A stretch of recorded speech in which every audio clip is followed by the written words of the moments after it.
Hey, what's up, guys? Just wanted to take a few minutes to make a video covering something that I took a look at recently.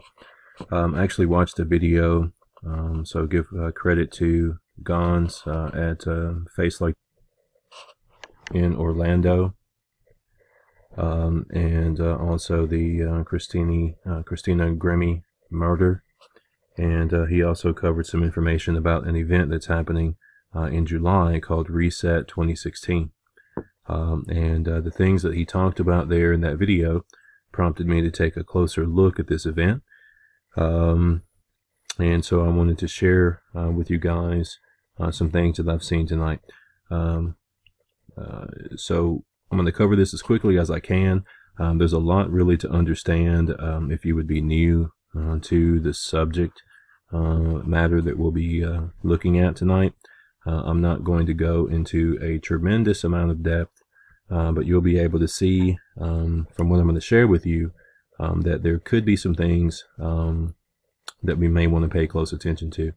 Again, I know that there will be a lot of good speakers at this event. There will also be a lot of musicians, a lot of people who have really shared information, a lot of commentary that I've paid attention to, that I've listened to, that I feel has really helped me, kind of grow in my faith, over the past 6 or 7 years. So it really has the potential to be something very powerful for Christians to come together. But I wanted to highlight a couple of things that I noticed, and I'm going to break this down for you guys. And again, you can come to your own conclusions. I'm not pointing any fingers, making any kind of accusations towards anyone that is involved with this event or anyone who plans to attend this event. I'm just pointing out something that I noticed this afternoon. So the first thing that I wanted to look at with the Reset 2016 is the Facebook page. And I took a couple of screenshots here of some images that are on the Facebook page. And we're going to look at a couple of those here really quickly. And so I'm going to go to this one first.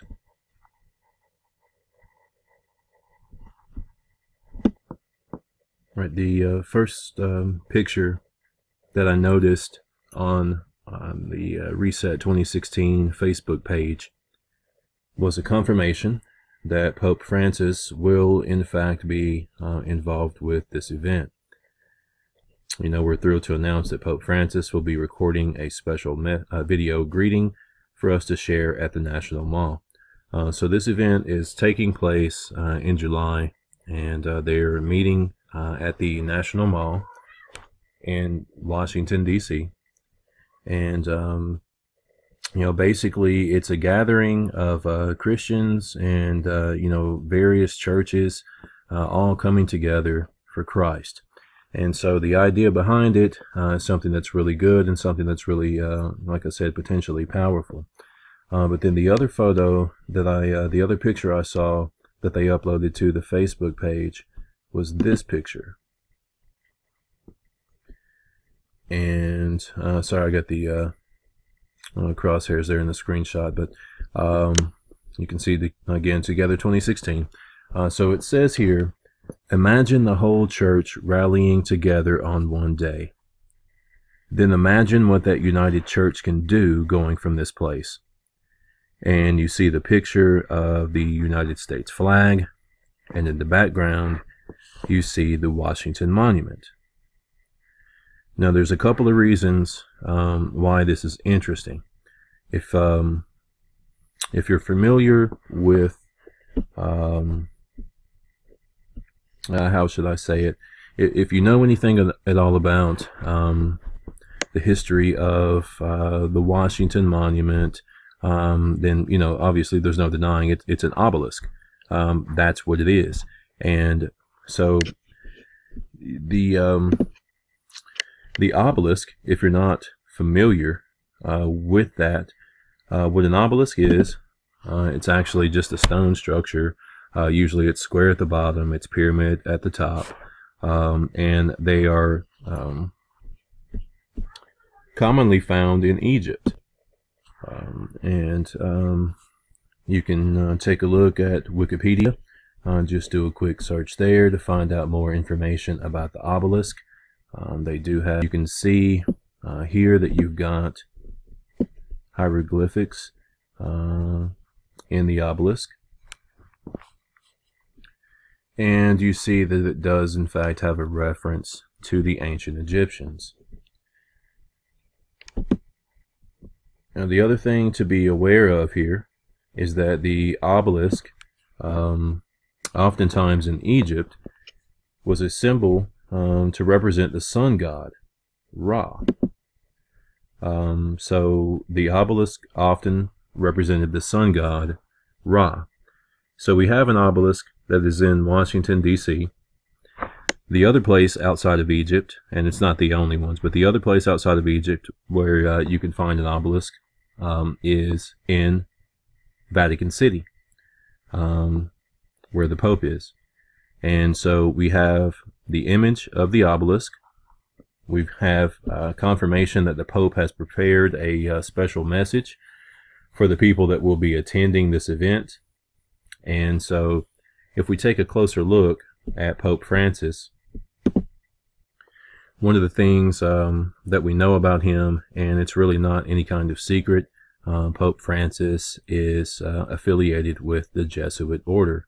Pope Francis is a Jesuit.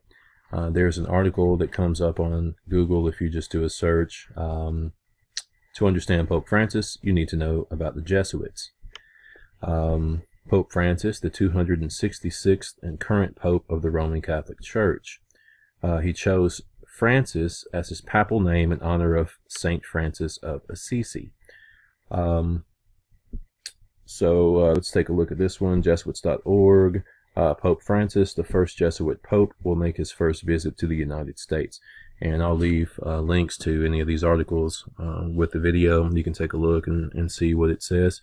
But the Jesuit order was actually started or founded by Saint Ignatius, also known as Ignatius of Loyola. And Saint Ignatius actually has a pretty remarkable story about his spiritual conversion. After being seriously wounded in a battle, he underwent a spiritual conversion while in recovery. And it goes on to say, in the religious conversion and religious life, that he began experiencing a series of visions in full daylight while in hospital. These repetitive visions appeared as a form, this is in quotation marks, a form in the air near him, and this gave him much consolation, because it was exceedingly beautiful. It somehow seemed to have the shape of a serpent and had many things that shone like eyes, but were not eyes. He received much delight and consolation from gazing upon the object. So apparently he was visited by some type of being or creature, or at least had some type of vision at some point. And that eventually, I guess, led to his religious conversion. He would eventually go on to start the Society of Jesus, which is known also as the Jesuit order of Jesuits. And the interesting thing here, and the connection that we're going to make, we talked about the obelisk and the picture and the connection, the Egyptian connection to the sun god, Ra. Well, let's take a look at some information about the Society of Jesus. Okay, so we know Ignatius of Loyola founded the society after being wounded in battle and experiencing a religious conversion. Okay, so this is the connection here to Saint Ignatius and the Society of Jesus. The members are called Jesuits. Okay, we've also got men of Saint Francis of Assisi, I believe, is also mentioned on this page here about Ignatius. So there is your connection between Pope Francis and the name that he chose, and in honor of Saint Francis of Assisi. And then you've got that same connection here with the founder of Society of Jesus. Okay. And so the interesting thing that you'll see, point out right away about the Society of Jesus. What is the symbol that we have? What is the symbol that we see there? That symbol, obviously, is a symbol of the sun. Okay? That is a symbol of the sun. So there's your connection to the obelisk. Okay? And who does the obelisk represent? The sun god, Ra. Now, if we want to know information about Ra, again, just like anything in the day and age in which we live, all you have to do is take a look and research it. You can research anything that you want and draw your own conclusion from what you find. All right? But we know that Ra is the ancient Egyptian sun god, and that Ra merged with the god Horus. Okay? Ra merges with the god Horus. So the sun god merges with Horus. And what is one of the most common and prominent features that we see affiliated with the sun god Ra, and then also with the god Horus? It is, of course, the eye of Horus. Okay? Horus was the ancient Egyptian sky god who was usually depicted as a falcon. Most likely a lanner or peregrine falcon. His right eye was associated with the sun god, Ra. The eye symbol represents the marking around the eye of the falcon. Okay, so his right eye was associated with the sun god, Ra. It is, ladies and gentlemen, all-seeing eye. Okay, it is the connection to the obelisk. It is the connection to the Pope being at this event. It is the connection to Saint Ignatius. It is the connection to the Jesuit order, and again, the representation of the sun. Now, again, I don't know exactly, the true nature behind this, the true spirit behind it is as it would seem that this is all, true, Christians coming, true of heart, and true of mind, for the right purpose and with the right message being delivered to those people. And if that is the case, it does have the potential to be a powerful event. But I would have to point out that there are some elements with this that are a little bit concerning. Okay. Now again, no accusations made, no pointing fingers here, but we live in a time in which the world, it's a fallen world, and a lot of things are going to be happening here and have been happening that are going to be really difficult to explain unless you look at them from a biblical standpoint. Okay, and while there may not be any direct human intent behind these things that I've shown you here, all right, and this information may not be connected at all. It may be completely random. Just draw your own conclusion. Okay, there may not be any human intent behind it at all, but there most certainly is a spiritual element around what's happening in the world today. Okay, the spirit of Antichrist is very real, and it is very present among us. You can see that evident this past weekend with the events that happened in Orlando, as I mentioned before. It is definitely here. So, the wording that's associated with this is also concerning. Imagine the whole church rallying together on one day. Then imagine that united church. Imagine what that united church can do going from this place. And, again, I just show these things as they are. I don't make these things up. I'm not crazy. I just went through an explanation. I showed you the connections here. Again, I hope that everyone is true of heart, special and really powerful. and really changes a lot of hearts and minds for Jesus. I know that that is supposed to be the true intent, and I hope that that remains the focus, and that they're able to do that through what they're putting together. Again, what are your thoughts? What do you think? Leave your comments below on the video. Thumbs up, thumbs down, doesn't really matter to me. I don't care. We're just here to discuss these things, and I just wanted to share this information.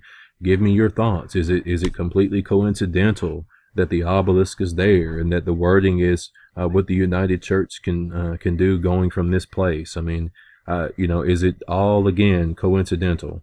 Because in researching these things that I've looked at over the past several years, and normally I don't do videos. I watch a lot of videos on YouTube, but I typically do not do them on this subject.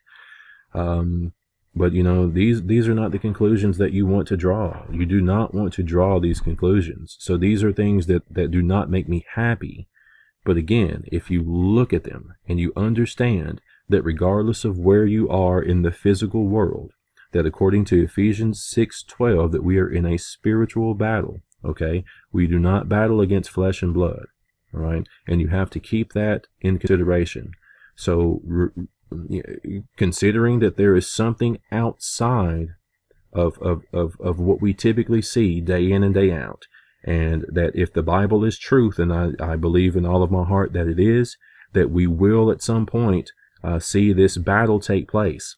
We have to move from the world in which we see, in which we understand, okay, where we're watching the NBA finals and watching football on Sunday, to an actual spiritual cosmic battle, okay? And what you're going to have to understand is that it's never really been anything other than that. And that may be difficult for a lot of you. The information I've talked about here today may not make sense to a lot of you. It may be way over the heads of some people, and there's going to be some people who jump on it and see it immediately and say, you know what, he's onto something there. And that's why I wanted to bring it out. Again, I don't normally do the videos. It ran a little bit long, so I'm going to cut it off right now. But we'll pray over this event. We'll pray for the people who are there. We'll pray that the Spirit is true within this event and everything moving through. Because ultimately in this spiritual battle, it is all about salvation, guys. And there is really only one way to get that salvation, and that is through the man Jesus Christ, the only begotten Son of God. Okay? The only Son of God, Jesus Christ, is the answer. Always has been and will be. Thank you.